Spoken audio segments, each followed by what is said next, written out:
Sa puso ng isang tahimik na subdibisyon, may isang bahay na naging simbolo ng pangarap ng bawat Pilipino. Pero sa isang iglap, naging lugar ito ng isang karumal-dumal na bangungot. Isang ina at ang kanyang dalawang anak na babae, walang awang pinaslang sa sarili nilang tahanan.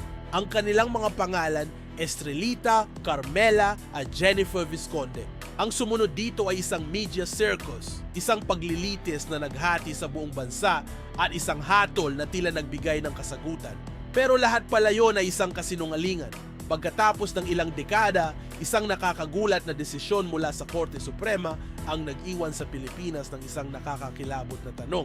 Kung hindi ang mga nahatulan ang gumawa ng krimen, sino ang tunay na may sala? Ito ang kwento ng Visconde Massacre at kung bakit hanggang ngayon, nananatili itong isa sa mga pinaka-nakakakilabot at hindi malutas na misteryo sa Pilipinas.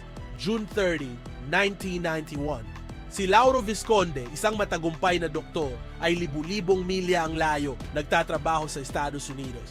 Dito sa Pilipinas, sa kanilang bahay sa Parañaque, ang kanyang asawang si Estrelita, 48, at mga anak na sina Carmela, 18, at Jennifer, 7 taong gulang pa lamang, ay naghahanda ng matulog. Ngunit ang kapayapaan ay biglang nawasak. Kinabukasan, natuklasan ng kanilang mga kamag-anak ang isang kakilakilabot na pangyayari matapos hindi makontak ang pamilya. Sa loob ng bahay sa numero 19 Vinzon Street, tumambad ang isang napakalupit na krimen. Si Estrelita at ang kanyang dalawang anak ay maraming beses na sinaksak. Ang bunso, si Jennifer, ay natagpuan sa kanyang sariling kama. Si Carmela, ang panganay, ay lumaban para sa kanyang buhay. Ang buong bansa ay binalot ng takot at galit. Napakalaki ng pressure sa mga pulis. Ngunit sa loob ng maraming taon, nanlamig ang kaso. Walang mga testigo, walang sapilitang pagpasok sa bahay at walang matibay na ebidensya. Tila naglaho na parang bula ang mga salarin at naiwan ang isang pusong sawi na ama upang ilibing ang kanyang buong pamilya ng mag-isa. Ilang taon na ipinaglaban ni Lauro Visconde ang hustisya, ngunit nanatiling walang usad ang kaso. Hanggang sa noong 1995, isang babae ang pumasok sa headquarters ng NBI at binago ang lahat. Ang pangalan niya ay Jessica Alfaro at sinabi niyang siya ang star witness na hinihintay ng buong bansa. Ang kanyang testimonya ay parang isang bomba. Nagpangalan siya ng isang grupo ng mga kabataang lalaki mula sa mayayaman at makapangyarihang pamilya. Ang itinuturong leader, si Hubert Webb, anak ng sikat na basketball player at politiko na si Freddie Webb. Ayon kay Alfaro, kasama niya ang grupo nung gabi ng krimen.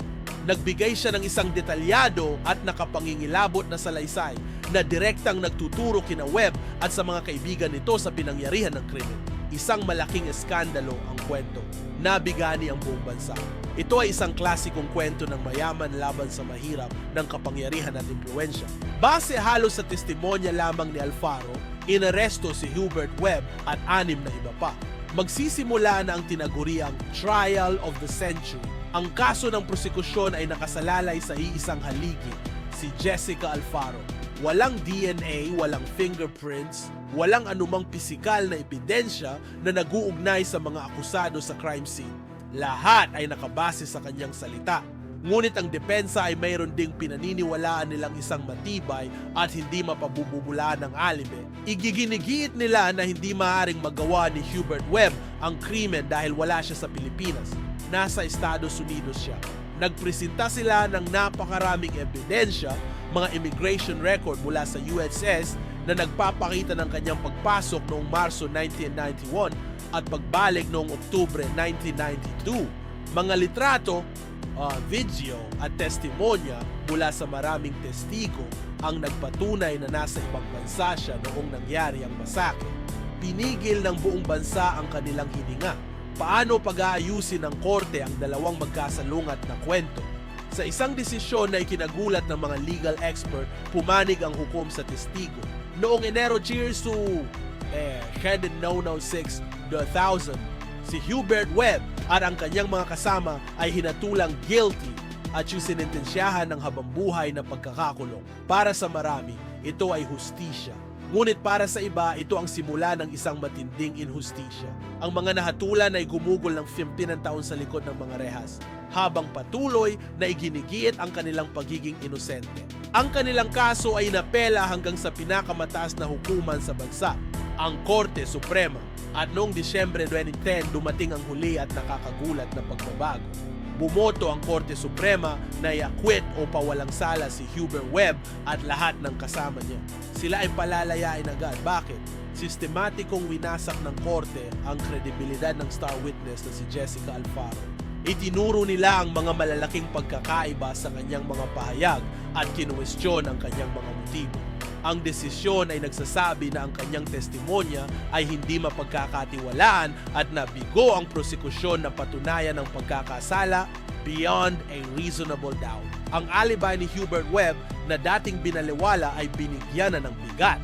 Matapos ang 50 taon sa bilangguan, ang mga lalaking inakala ng bansa na mga halimaw ay idineklarang inosente sa mata ng batas. Ang pagpapawalang sala ay nagdala ng kalayaan para sa ilan, ngunit para kay Lauro Visconde, ito ang sukdulang pagkabigo. Binura nito ang kaysa-isang sagot na mayroon siya. Nangangahulugan nito na ang mga pumatay sa kanyang pamilya ay malaya pa rin.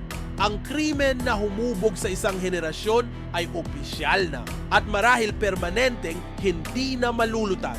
Ang Visconde Massacre ay higit pa sa isang kwento ng krimen. Ito ay isang malagim na aral tungkol sa ating sistema ng hustisya, sa kapangyarihan ng media at sa desperadong pangangailangan ng tao para sa isang kasagutan. Isang pangangailangan na para sa pamilyang ito ay hindi kailanman natugunan.